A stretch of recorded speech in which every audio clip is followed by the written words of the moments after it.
The synod has ended, but nothing has changed. The revolution, however, has begun, and the revolutionaries want to change everything. Already, they are storming the citadel of Catholicism.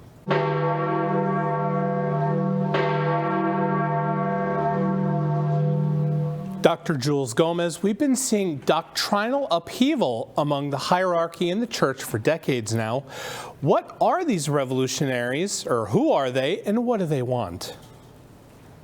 Rodney, two American Cardinals, Blase Cupich of Chicago and Robert McElroy of San Diego, are leading the charge of the leftist brigade. Half a league, half a league, half a league onward until they get what they want. So what do they want? Well, they want to change Catholic doctrine, and in particular the practice or the teaching of the church on homosexuality and the ordination of women. So, but Catholic doctrine on this is already fixed. Even Pope Francis said recently that this is a done thing, that women can't be ordained. How are these cardinals, Cupich and McElroy, proposing to turn this on its head? Well, it's called pastoral subversion. The two cardinals who were given the red hat by none other than Pope Francis are saying doctrine does not come first. So in an interview just yesterday with the National Catholic Reporter, a very left-wing Catholic publication, McElroy said this. He said, "It is not that doctrine comes first. Doctrine stands in service to the pastoral mission of the church.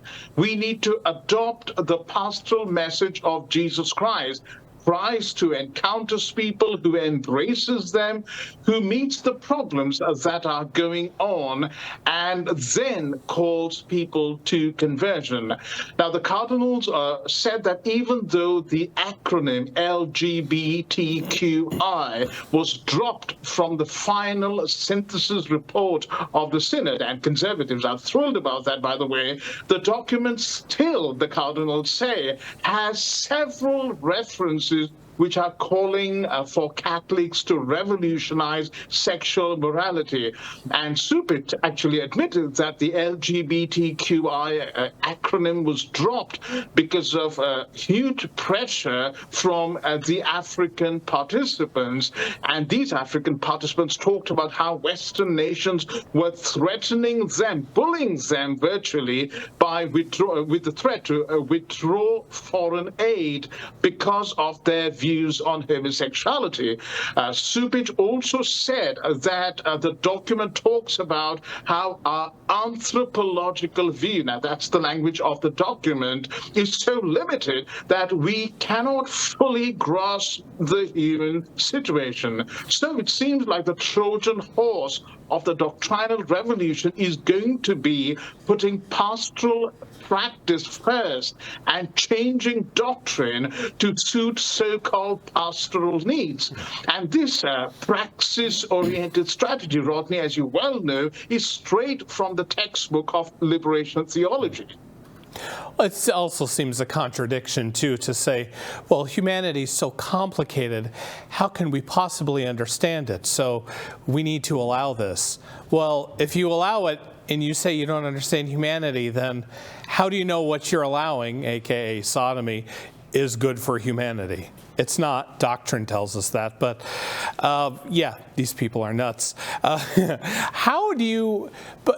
Here's the thing, though, is you need somebody to open the gates of Troy to let the Trojan horse in, don't you? Who's going to do this?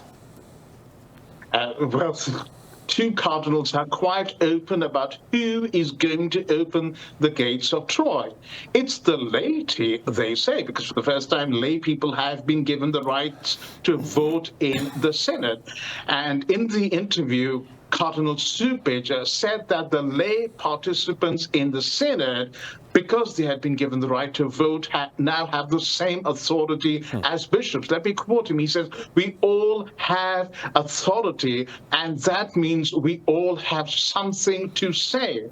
And Cardinal McElroy, of course, chimed in and said that from now on it's going to be impossible for any synod to take place without the authoritative participation of the laity. That means laity being given the right to vote. And he said it would be wrenching to go back if you just had bishops there or only bishops voting.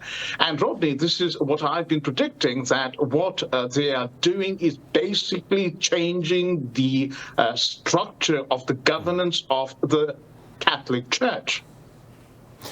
Yeah, it really, because what they do is they say, we're not changing the doctrine, we're just changing the way we go about implementing it and everything. So, yeah, with trying to make everything more pastoral, this is just going to be a bigger problem with them.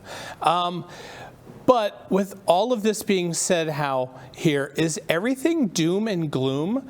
Are there any faithful prelates who are defending the church? Oh, well, that's the good news. Absolutely, Rodney. For example, Archbishop Andrew Nekia Fuyana from the Cameroon, who's one of the 16 prelates on the Synod's Ordinary Council, is one of those bishops who is pushing back on the leftist, attempt to change Catholic teaching on homosexuality. And he's done another interview, and he said that it is African bishops, the African bishops, who were responsible for correcting passages on human sexuality in the final synthesis report of the Synod. And he actually said this, let me quote him. He said, "In Africa, we understand marriage to be between a man and a woman, and anything else," he said, "short of that is witchcraft." My goodness.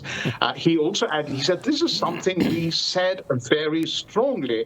Now, the good Archbishop has explained why polygamy was on the table for discussion from the perspective of the African continent.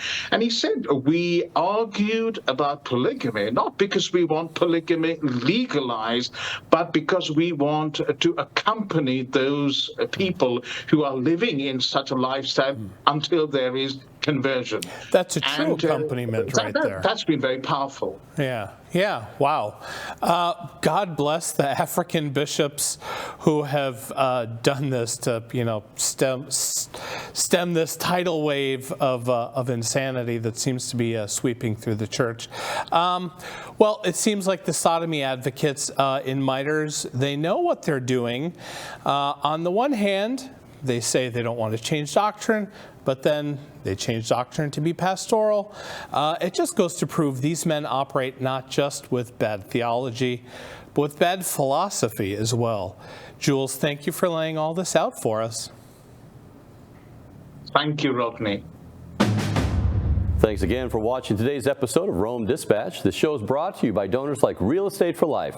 If you're looking to buy or sell a home and want to support our mission, visit realestateforlife.org. Again, that's realestateforlife.org. Be sure to tell them Church Militant sent you. God bless.